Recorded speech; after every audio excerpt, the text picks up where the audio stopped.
Halo guys, perkenalkan kami dari kelompok 4 dengan saya sendiri Albertus Martilinya di Pratama dan rekan saya Saya Manggela Pahit. Dan saya Yovita Nai. Saya Maraji Dewi Seke.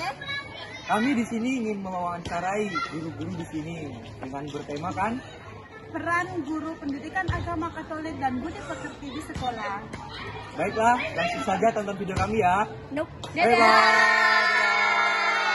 Baik Bu, terima kasih untuk waktunya bagi kami. Kami akan bertanya dalam sosok guru, peran guru, PAK dan budi pekerti di sekolah. Mungkin nanti ada teman-teman juga yang mau mengajukan pertanyaan. Kalau pertanyaan pertama dari saya itu, berapa lama sih Ibu Rita sudah mengajar di tempat ini? Saya sejak tahun 97 itu mengajar di Sang Timur, tapi tidak langsung di SD. Saya 97 itu ada di SMP Sang Timur sampai tahun 2004. Lalu 2004 saya dimutasi ke SD karena SD lebih membutuhkan guru agama. Dan sampai sekarang saya berarti sejak tahun 97 itu 25 tahun saya. 26 tahun berarti sudah di Sang Timur. Ya. Tahun kemarin saya mendapat penghargaan 25 tahun untuk berkarya di Sang Timur begitu. Baik Ibu, yang pertanyaan kedua ini, apakah sebelum Ibu mengajar di tempat ini mungkin Ibu pernah mengajar di tempat lain?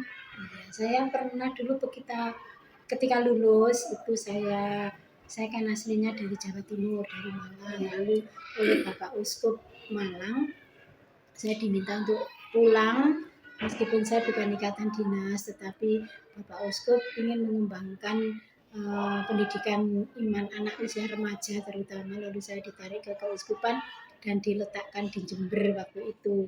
Di sana di Jember di SMP, lalu sambil mengembangkan namanya Areka di sana. Namanya itu anak remaja Katolik gitu ya namanya. Lalu saya bersama Bapak Uskup di sana masuk tim pengembang Areka selama 1 tahun, tetapi karena memang saya harus memutuskan untuk menikah, maka saya kemudian meninggalkan Jember dan saya pamit ke Bapak Uskup untuk mengikuti, karena alasannya itu mengikuti suami, maka Bapak Uskup tidak bisa gandoli ya bahasa Indonesianya apa itu. Jadi tidak bisa menahan karena sebenarnya saya masih sangat diharapkan untuk di sana terus mengembangkan anak-anak remaja Katolik di daerah Malang dan sekitarnya begitu. Kalau untuk saya pribadi, saya ingin bertanya Bu, sebenarnya peran utama seorang guru PAK di sekolah ini tuh apa sih Bu?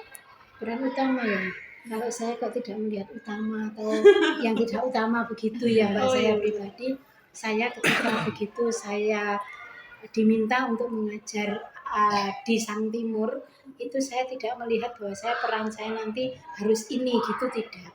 Tetapi saya memang merasa bahwa saya terpanggil untuk berada di sini.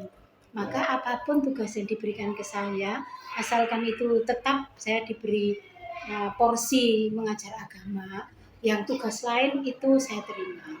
Jadi saya tidak hanya utama.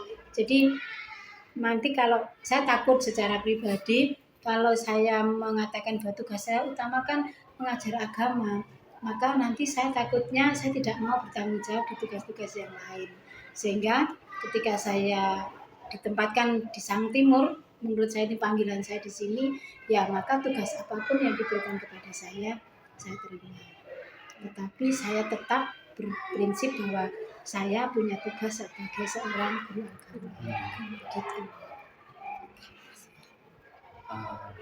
Dari saya Bu, Iya. dalam perjalanan waktu Ibu mengajar, mungkin ada pengalaman-pengalaman Ibu yang paling mengesan sampai saat ini? Sampai saat ini dari 26 tahun. Iya. Yang mengesan itu banyak sekali. Tetapi ya yang paling mengesan itu ketika kita bisa mendampingi anak dari yang secara karakter mungkin dia membutuhkan pendampingan lalu mengalami perubahan entah sedikit entah banyak, saya memang tidak bisa mengubah secara intelektual karena saya bidangnya itu keagamaan. Maka saya punya panggilan bahwa saya ingin mengubah karakter anak yang tidak baik menjadi lebih baik. Entah itu sedikit, entah banyak. Misalnya anak, maka saya selalu berpedoman bahwa saya harus mendidik dengan hati dan kasih gitu ya.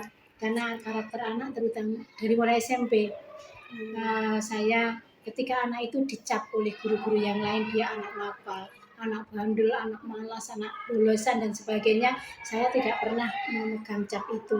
Saya tetap dengan pribadi saya dekat dengan mereka. Jadi pesan Ibu untuk kami para mahasiswa, para calon guru agama itu Pokoknya itu banyak belajar. Pastinya itu banyak belajar karena jadi seorang guru itu apalagi di zaman sekarang susah. Bukan susah tapi agak berat ya. Karena anak zaman dulu dengan zaman sekarang itu berbeda. Bisa dirasakan ketika kita saat SD dengan mereka saat SD sekarang itu sangat berbeda. Mereka udah pintar IT, udah pokoknya lebih pandai dengan gurunya. Jadi jangan sampai kita itu tergerus oleh zaman. Jadi kita itu harus terus belajar, upgrade diri supaya bisa memahami anak itu sendiri. Karena kalau kita hanya sebatas memberi pengetahuan ke anak, memberi pengetahuan tidak lebih, Google juga bisa. Iya, bisa Google juga bisa. Google bisa. Jadi apalagi dengan adanya AI itu kan, jadi tidak bisa melengsarkan kita para guru kalau kita tidak banyak belajar dan upgrade diri. Jadi itu saja kesan untuk para calon guru.